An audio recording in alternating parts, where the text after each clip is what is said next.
right, welcome everyone to the Learner Center Collaborative Podcast. I am your host, Katie Martin, and today I'm excited to have Nerel Winter as our guest. He is the Chief Executive Officer of the dual language K-12 school system known as Bostonia Global, a school within the Cajon Valley Union School District. Nerel is a founding principal for grades 9-12 high school that is an extension from the existing K-8 dual language program. I'm so excited to talk to Nerel today, learn more about the school and his philosophy. Welcome, Nerel. Hello, excited to be here. Great. Well, let's start off with a little bit more about who you are. What are some of the key experiences that have really shaped the person and the leader that you are today?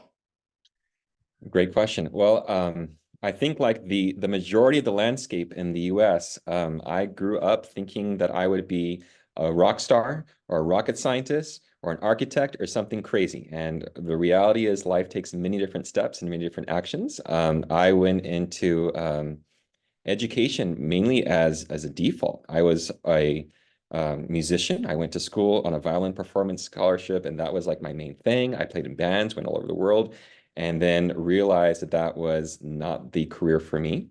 And I'd taken one class in college that was around music and the brain and just the cognitive ideas of what is a transformation that music can do within a little one and within kids and changing the world. And so I jumped into education and have been in it ever since. And for me, the passion is what can we do to change the world around us? How do we support, kids who are in many different facets of life with knowing who they want to be, and ultimately what we can do to really create change in the world around us. And so the journey has taken me to Bostonia Global, which was a creation of basically of an idea around what would it look like to create the most interesting, most personalized, most focused on kids system in the world, and what would we need to make that happen? And so that was a incredible endeavor that we've been on over the last few years, and it's been a lot of fun in terms of shifting mindset and shifting what is doable and shifting what it is that we think is most important and valuable, especially in the parameters of education, and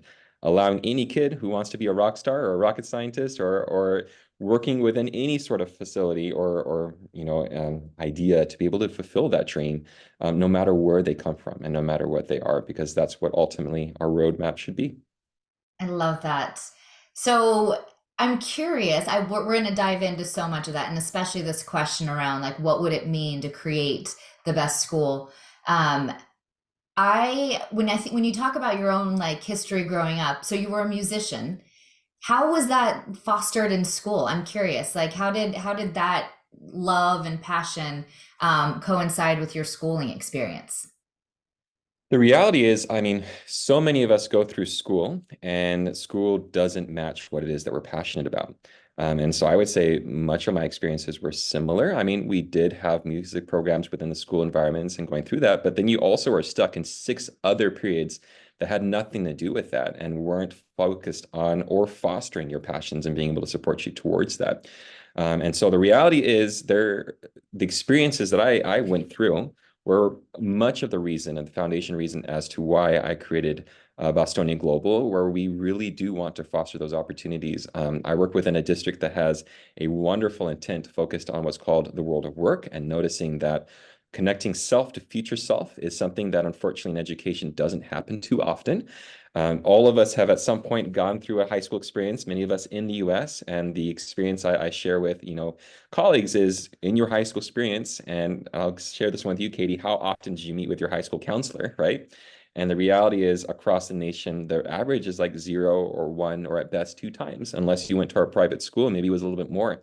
And that human is the only person that has any conversation with students around their future self. And so then we ask ourselves, why is the data around high school dropouts rates so high? And then if you look at college dropout rates, which are right now, I think up to 40%, what are we doing? And how can we foster an environment where everything that we do revolves around who our students are? Yeah, I mean, that resonates so deeply. I believe I met with my college counselor once, and she encouraged me to take my classes again. So the same classes that I had taken in 8th grade, my middle school counselor said, you should take that math class and that Spanish class. You should take that again because it's going to be really hard. Then I got into high school, repeated those classes. Mind you, I was a B student. I was not crushed in any like grade point averages, but I was doing fine. And then I went in going into high school or college. They're like, you should repeat these classes again. They're going to be really hard. So that was the advice I got: is don't push yourself too hard. Don't really do anything. It's going to be hard. And all I knew was my mom was a teacher. My dad was a car salesman. I didn't want to be either of those. Those were the only models I had of careers. And I thought, I have no idea what I want to do. So I go to college and I said, I'll pick psychology because that's what all my friends did. Right. And the issue, though, is, I was working with a student just last week who is a freshman in college and represents one of the 55% of students who changed their major year one, and feeling really frustrated with herself and questioning, well, is there something wrong with me? Did I do something wrong? And I said, no, friend, you didn't.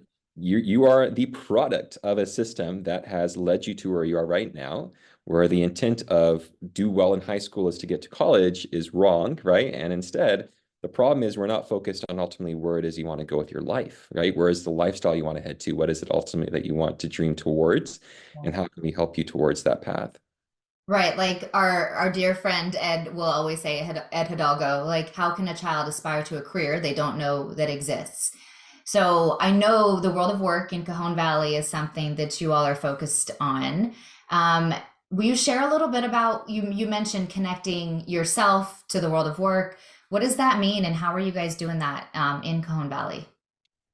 So we have a system called World of Work that we start literally when students enter. And so for us with Bostonia Global, this starts in TK, which is basically it's not just a curriculum, but it's a mindset shift around connecting students to self, connecting students to community, connecting students to world, and really being able to go through a process of understanding what is it about you that you love? What is it about your role that you love? And ultimately, what is it that you want to impact and change? And so we use a process that's coming out of Holland's RIASEC, right? And so this is what the ONET uses, what Department of Labor uses, and it's a work-based typology in terms of understanding what are the types of interest areas that you have, and what are careers then that connect to that. And so we go through a process, literally starting in kinder, where we expose students to many different types of careers that are far outside of what is typically shown, which is you can be a lawyer or a doctor or a dentist or a teacher when you grow up, right?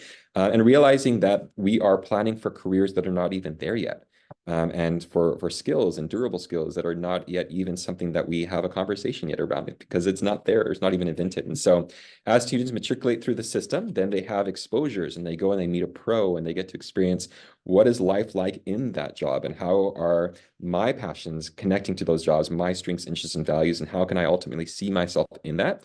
One of the things that we've realized, and there's data currently, which is interesting, that the 40-year-old, right, as we come down, will have had between 12 and 14 different jobs by the time of hitting 40, right? And so unfortunately, this mindset of entering a career and staying there forever is shifting, right? And so we have to now go with that. And so part of that then is the more exposures that students have, the more opportunities, the more ways that we can ensure that they are understanding who they are, what their passions are, what that connects with the world around them, the better. And so as students matriculate then into high school, in high school, students leave to learn, right? It's called learning through interest. And so they head out on mentorships basically twice a week out in the community. And the shift of the school mindset is our role is to serve as the networker and facilitator of that networker, rather than as the unfortunately, the preventer and the limitation, right, in terms of future self and what it is that you want to do. So that's a big shift.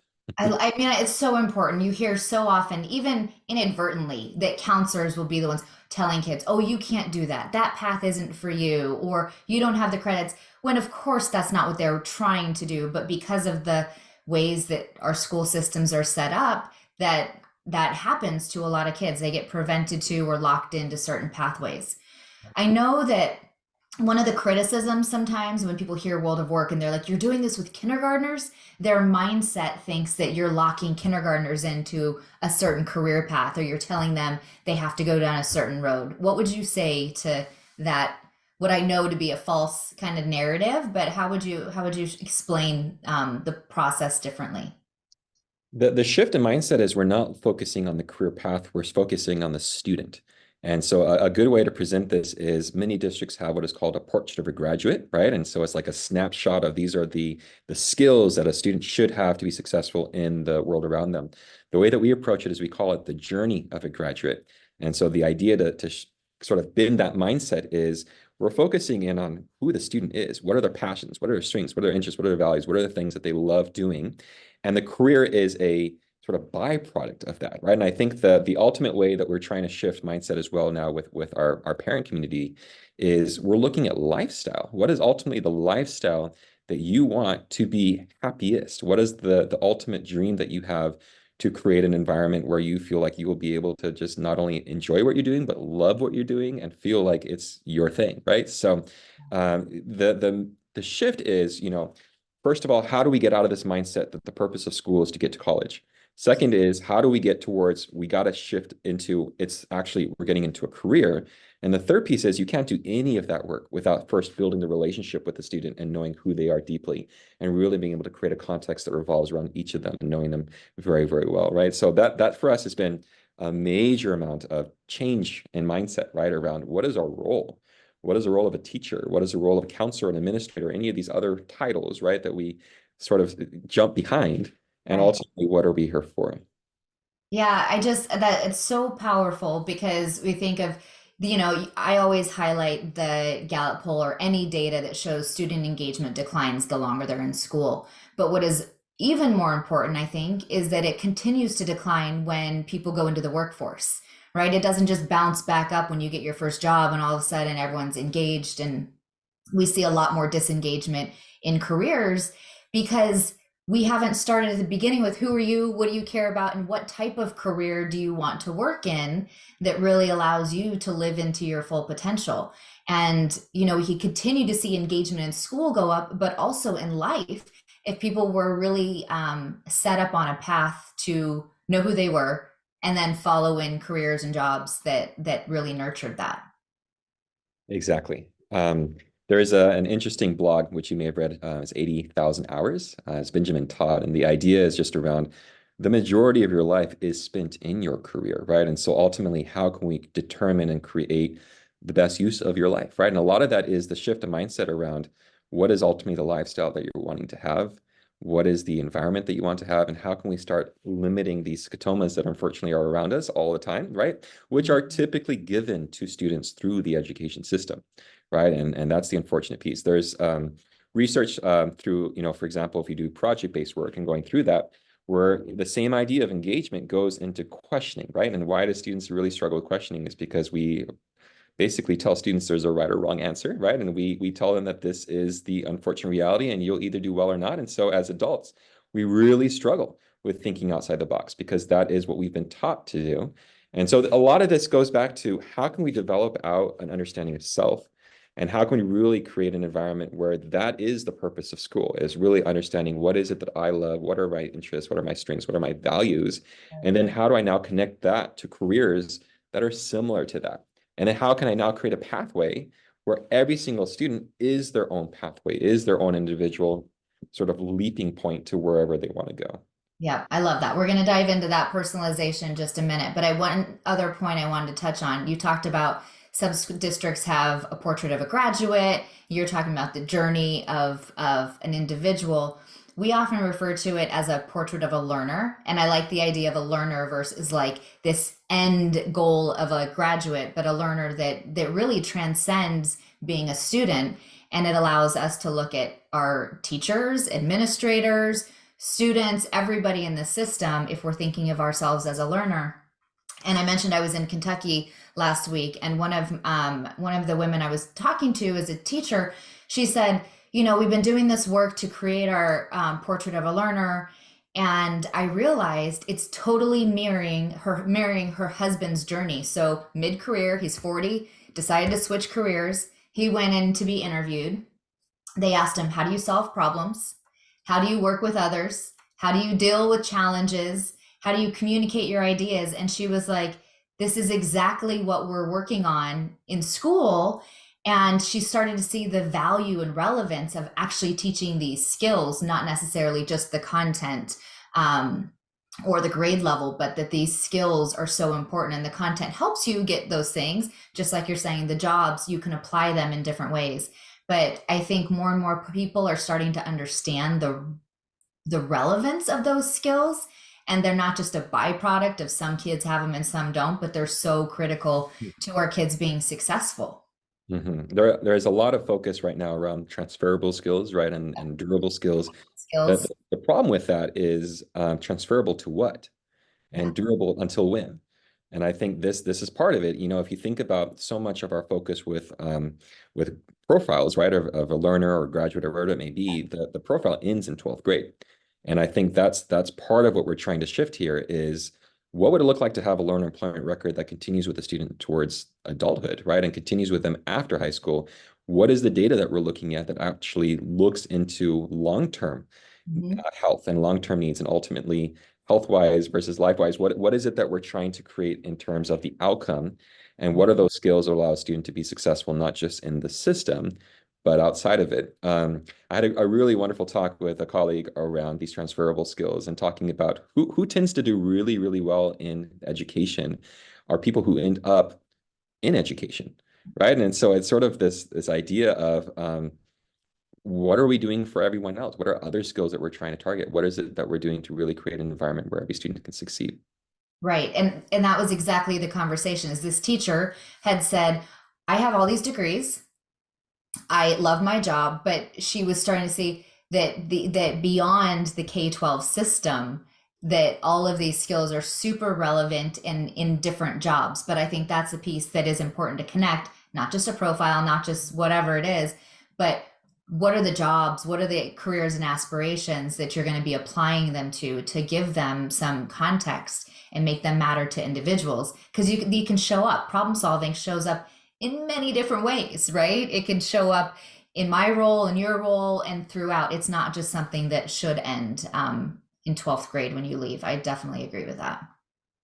We're working with a lot of our seniors this year, right? Because we have our first graduating class and they're applying to colleges and to jobs and whatever it may be.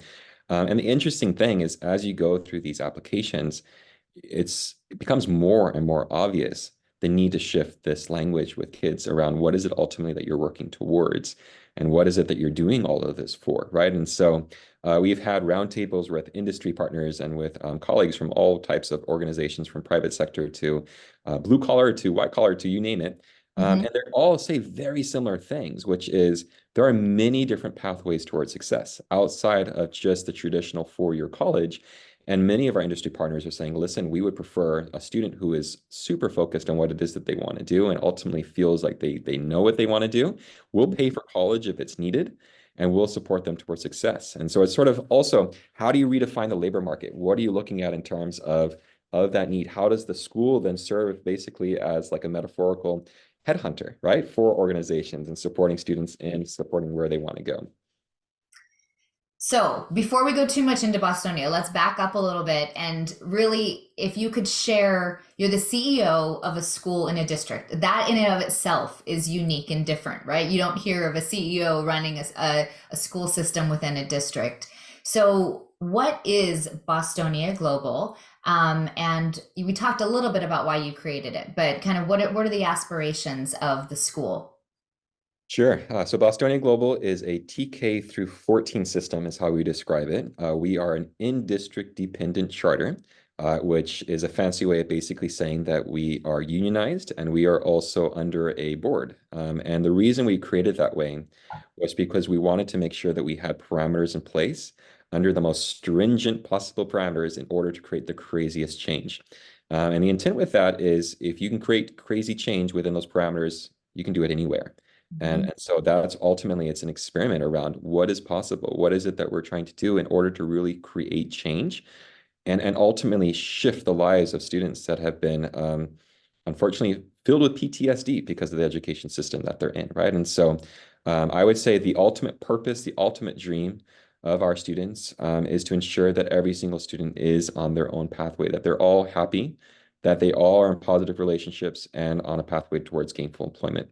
And that's ultimately the intent of our school, the intent of our district, and the intent of everything that we do here is to develop that environment where that's possible to happen. Awesome. And you talked about personalizing for each student. So what does that mean? Because we have a lot of different ways of defining that word and talking about what it means in schools. What does it mean for you at Bostonia to really personalize for each student?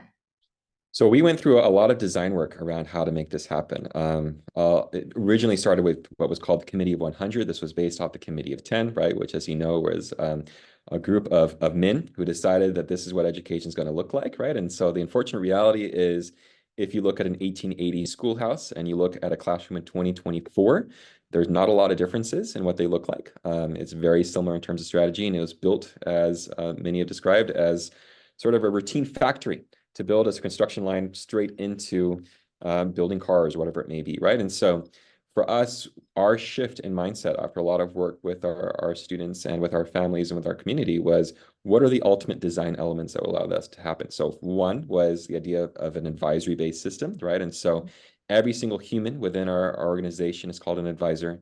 And the intent there is their role, first and foremost, is to build relationships. And their intent is they are the mentor, they are the support, they are the person that is with that student throughout their career, and really being able to support them towards where they want to go. And so a student in the high school will have the same advisor all 4 years, right? And really be able to build strong relationships with where they want to go. The second intent is this idea of truly having global impact, right? And having a voice that matters. And so as a district, we do a lot of work around voice, right? Around who you are and what it is that you love doing. And so that can look like a TEDx presentation, that can look at presentation literacy in the form of a community response, or it can be any sort of idea that will allow students to feel that their voice matters. Our district represents communities from all over the world. We have a very large percentage of students that are refugees, that are homeless, that are living very difficult lives, and students that have wonderful lives too. And it's so, how can you bring all of those disparities, right, and all those, different types of experiences into the world and allow students to feel that their voice matters in that? And then third context, which I will say is likely the most difficult, is to what you're alluding there, is the idea of an individualized pathway for every student. And so this was complicated because in order to do that, we had to do some major shifts in mindset. The first was the role of what we do, right? And so we shifted from truly a standards-based, Common Core-based system into a pure competency-based model. And so that means that we had to shift our way of looking at instruction, our shift of looking at what's important. What is grading? What are we looking at in all of these different things that typically are the limiting factor for how students are successful? We shifted in terms of the idea of practice and projects and all of these different applications in terms of how do you create evidence-based cycles where feedback is truly the critical understanding, rather than a moment in time of taking a test and saying, hey, I bombed that because I was tired this morning and I didn't really feel like doing well, right? And so it's shift in all of that. So the idea of a personalized pathway is, in a nutshell, every single student is their own pathway. We don't do CTE pathways, as is very common across the US, because the problem that we have found with that is building out, let's say, an agricultural complex impacts a very small percentage of students within your school. And so instead, what we do is, through this understanding of world of work, through the build out of RIASEC and knowing students well, is every single student then gets to build out whatever pathway they want to do. And then our entire model revolves around supporting them in getting there. And so that may be jumping into mentorships, that may be doing concurrent classwork in college, that may be doing exposure to opportunities and experiences, and going wherever they want to go in order to make sure that they're able to do that. So the idea is, the student is the school revolves around the student. So learner-centered. Right. So I'm sure there's people listening like, that's amazing. It sounds great. So I want to dive into a little bit of the structures that I know you've put in place to make that happen. So a typical high school, my son's in middle school, my daughter's in high school, you have your 6-8 period schedule. I can imagine people thinking in that construct. How in the world are you creating a personalized pathway for every student? So what are some of the structures that you shifted that differentiate Bostonia to allow for that to happen? One of the primary things we had to do to start off with was do a complete redesign of how you approach a master schedule, where more time can be allocated towards relationships. And so on average, our advisors have just about 8 hours a week spent focused on advisory and focused on building relationships with students. We had to do a lot of work around instructional minutes and thinking through what is ultimately the need versus what are things that we can start doing to provide more personalized supports as we go through things. We had to start shifting, and this was because we're a competency-based model, into how do we develop out really interesting, unique, and engaging learning environments where students can develop out projects that are focused on exactly what it is that they want to do. And I think the best way to do this is, and it's really difficult, especially in high school world where we have single subject credentials, right? Mhm. Is that everything is cross-curricular. And so a lot of the mindset shift work that we had to work through was, the idea that in math, you could show a lot of competency in writing and a lot of competency in literacy and a lot of competency in science and whatever it may be, and the understanding that learning can happen any place. And the other part is learning can also happen outside of school and at What? home and anywhere, right? So which is like, Outside right? of So school? totally, right? So this is then is what does that mean in terms of grading?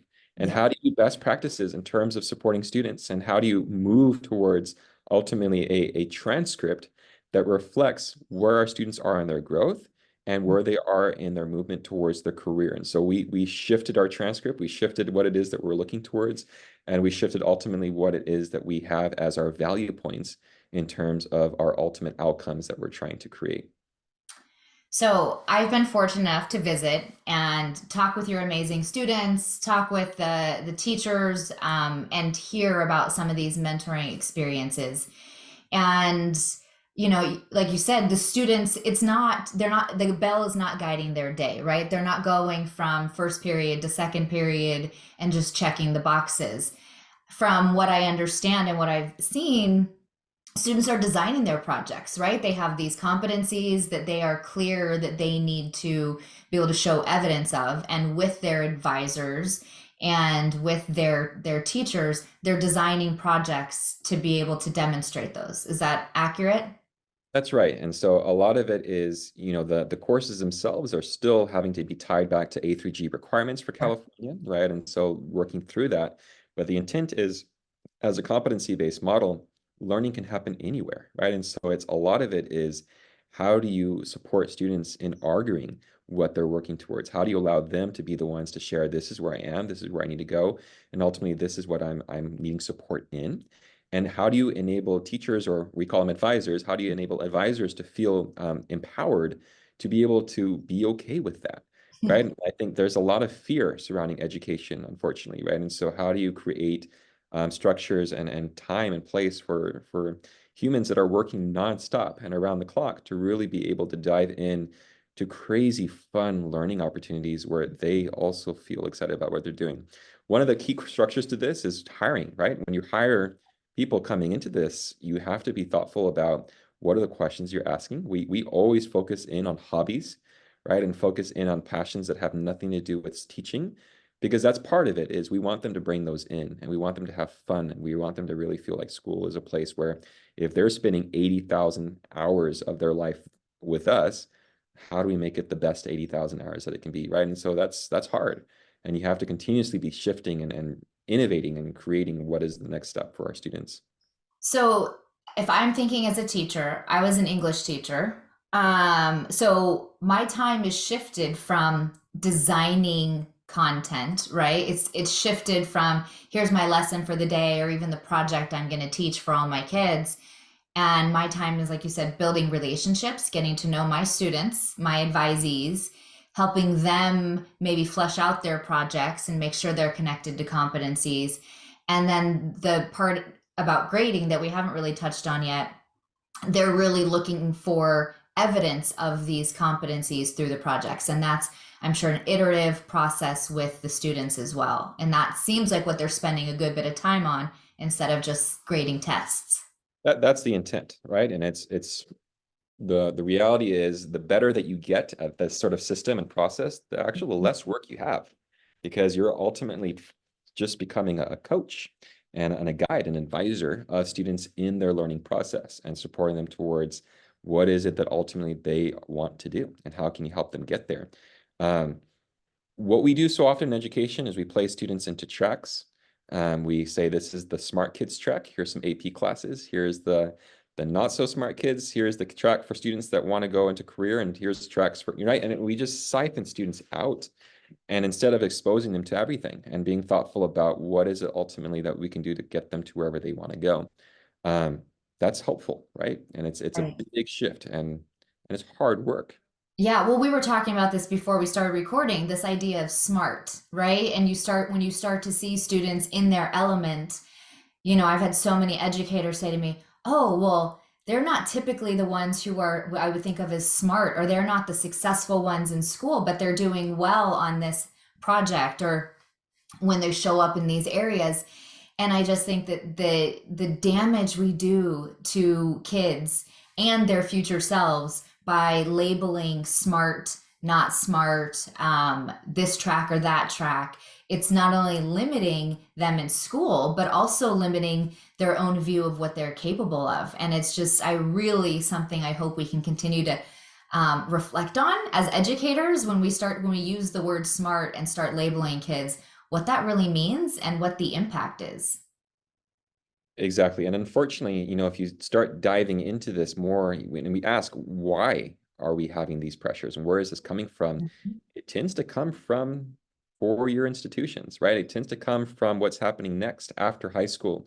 And so part of this that we need to start doing is encouraging universities, encouraging colleges to support students in being able to demonstrate skills in many different ways. What are verifiable skills that are employable skills, skills that industry are actually asking for that we can really start to hone in on and support in terms of success. Um, this again goes into smart for who or smart based on what? Um, we all, I guarantee you, have a friend or a colleague that never went to college and is making a whole lot more money than we are and are technically way more successful, right, on paper than we are. And the question starts to go back to, did they fail? Were they not smart? Right? Was that something that they didn't do well in? When the reality is their success shows the opposite, right? And so I think this goes back to, again, the structure and the compliance of school. We create systems that by default weed kids out and by default place students in the wrong places. I had a conversation with a chancellor of a local university who basically said, that their goal was to become more like an Ivy League. And their intent was to weed more and more kids out because that would allow their prestige to go up.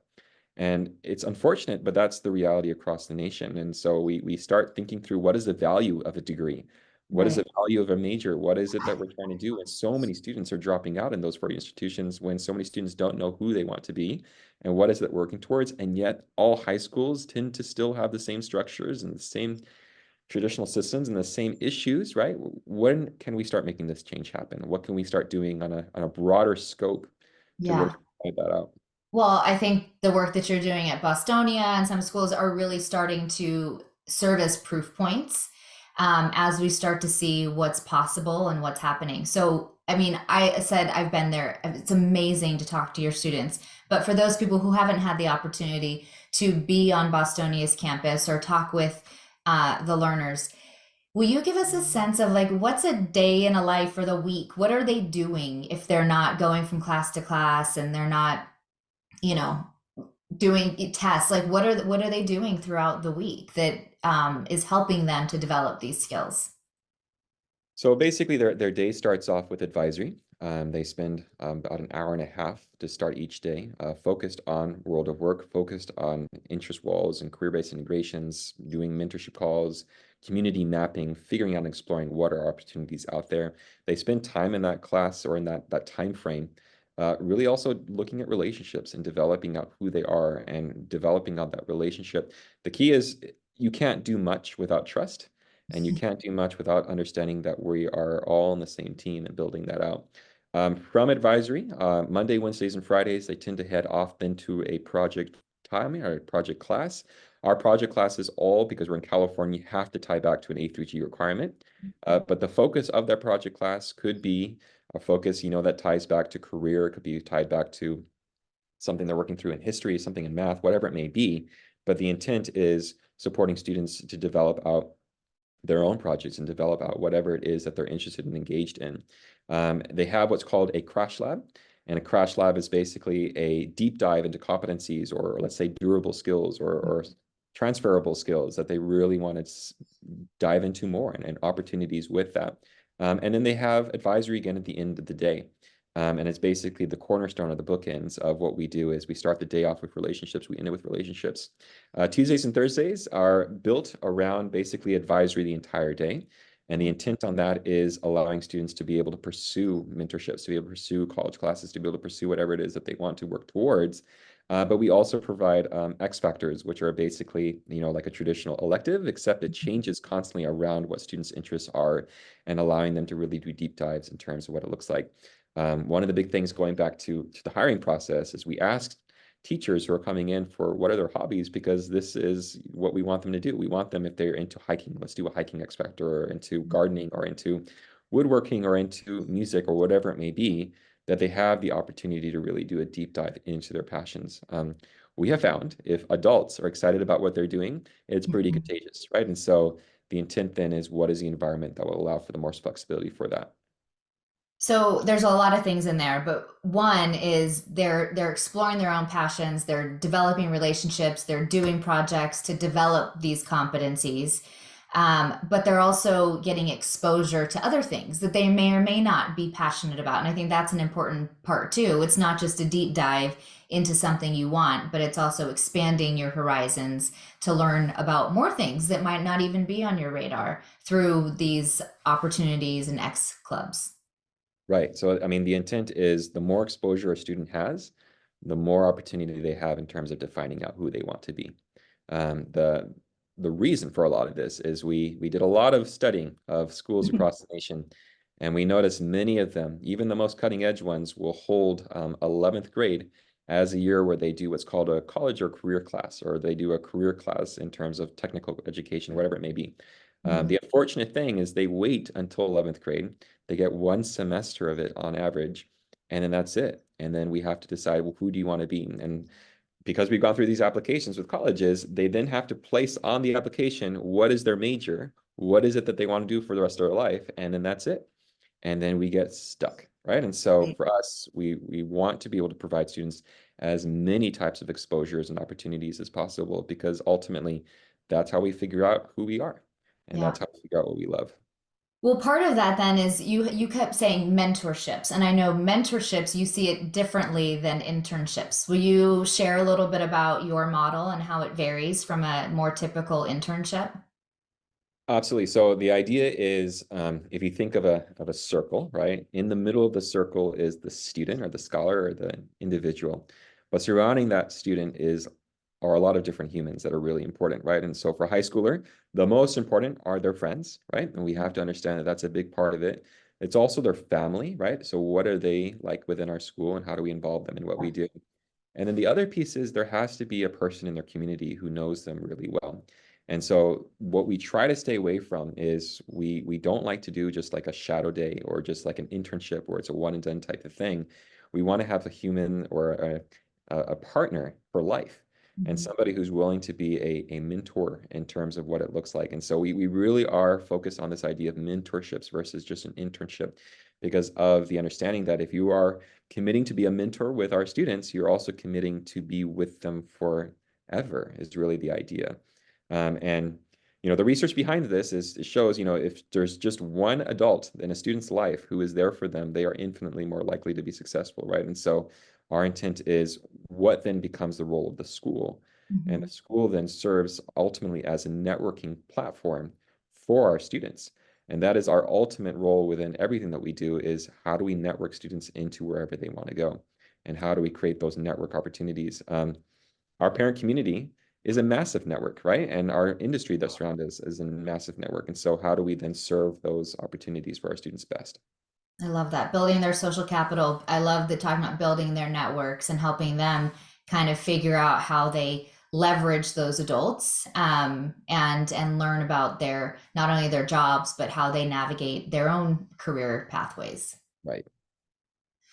So the other aspect that I want to touch on that I know people are wondering is the grading. Okay, we've talked about A through G requirements, which is what is in California. Every state has their own requirements, but you're working within a district system. So what does grading look like, and how are you getting away from a typical A through F report card, or what does that look like when you're doing competency based reporting? This is hard, right? Because you are trying to do something that's very outside the box, and is not yet understood well, right? And so one of the key components for us to get going on this was finding really good, strong partners. And so we did a lot of work with organizations such as Getting Smart, right? And as well as wonderful school systems like One Stone, Mhm. which is a brilliant system out of Boise. And looking at ultimately what does that transcript need to look like? If we're truly doing a strong competency-based transcript, what Mhm. is it that we're trying to create? And so for us, we have what's called a growth transcript. And this is ultimately what we're focusing in. Our grading isn't like a traditional grading system in that we're not looking at A, B, C, D, F. We're looking at instead at growth over time.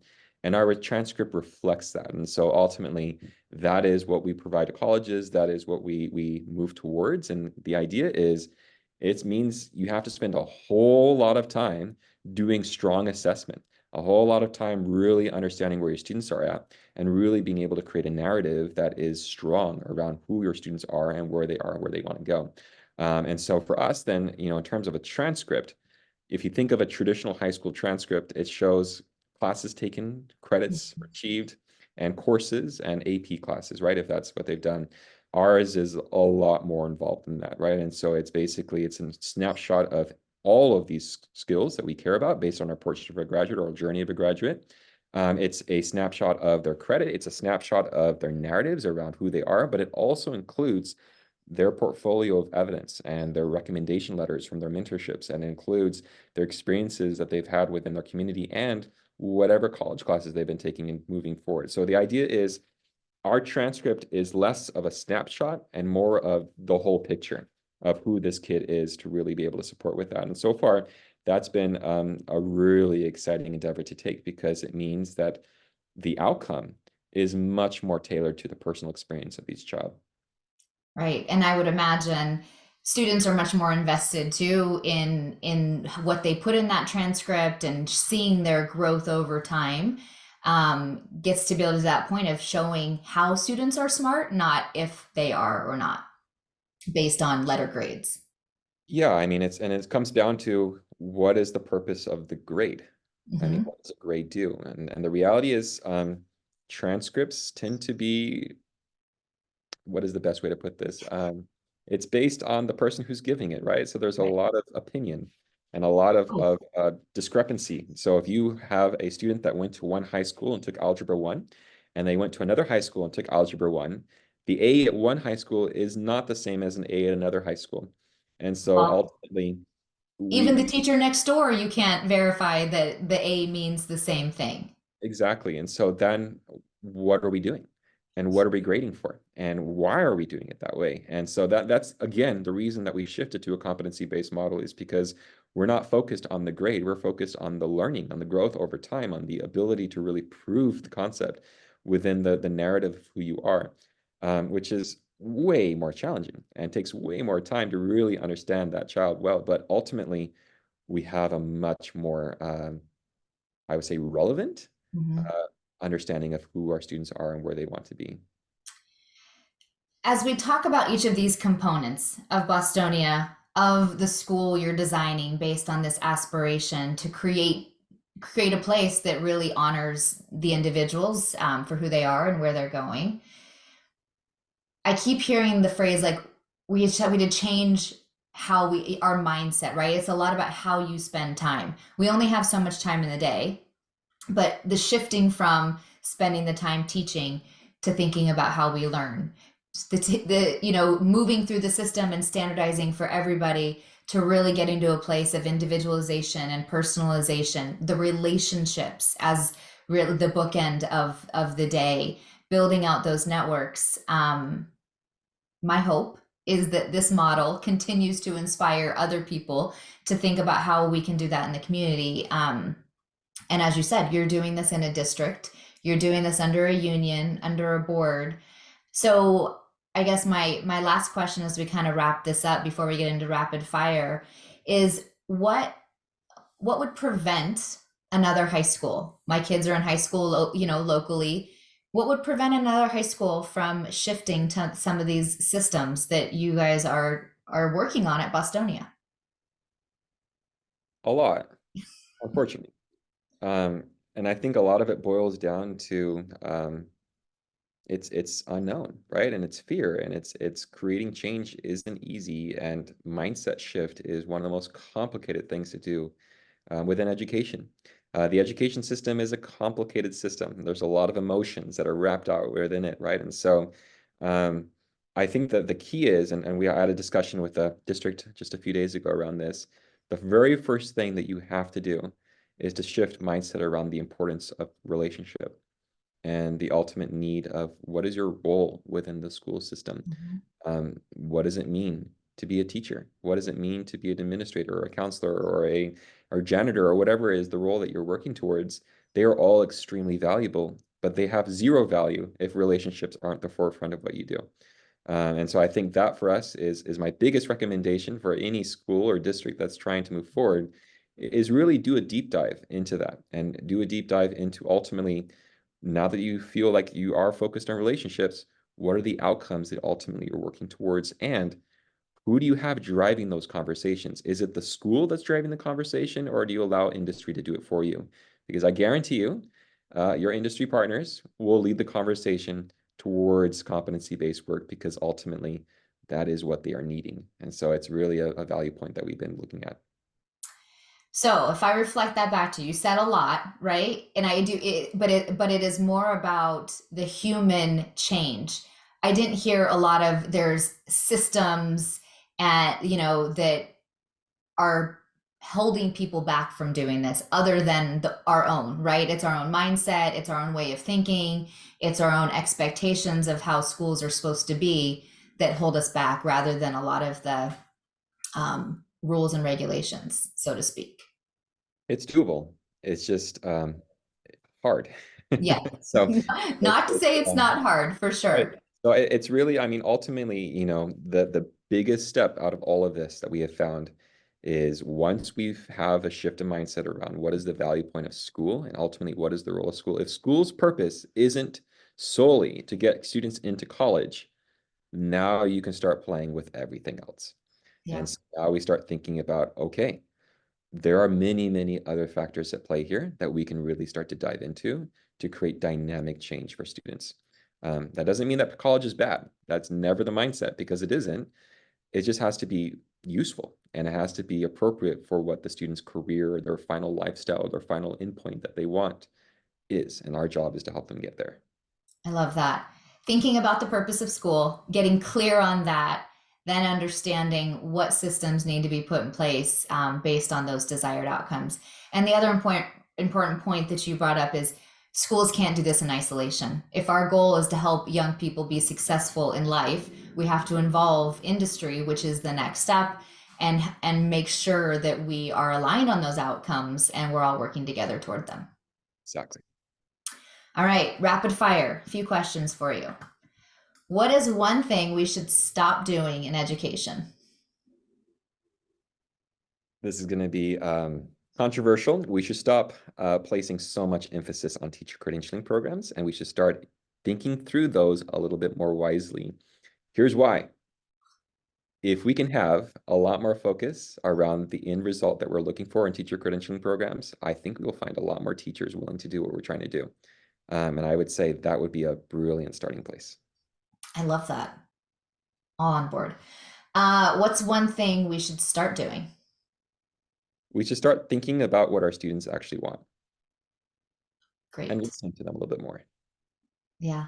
What should we keep doing? We should try to keep doing what we entered education for, was to change the world and blow it up in terms of everything that we can do to make the best place possible. Love that. What are you personally focused on doing or learning right now? My whole focus at the moment is how do we create an employment record that supports students from baby to adulthood? And how can we create an environment where everything we do helps kids towards wherever they want to go? Love it. What's one thing that many people don't know about you? I grew up in Puerto Rico, so that's where a lot of my brain is from, and that is where I find is home. Love it. What is one of your favorite quotes or sayings that you want to share with everybody? Oh, there's many. A fun one that we tend to use here is Jacques Cousteau, which is curiosity is in the mind or in the hands of those who explore. We want exploration, we want curiosity, we want people to go crazy in terms of their passions. And so that is a big piece that we love here. Love it. What's something that you're grateful for right now? I am grateful to be in a situation where I get to have a wonderful conversation with another colleague to think about what we can do differently in the world around us and what we can do to create change. Love it. Final question. What is your hope for the future of education? I hope that we turn it on its head and actually make it about kids. I love it. You are such an inspiration. I love that you're leaning in, doing the hard work, willing to share what's working and what's challenging. And I am all for turning on its head. Let's do it. Love it. Thanks for being here. Yeah, thank you.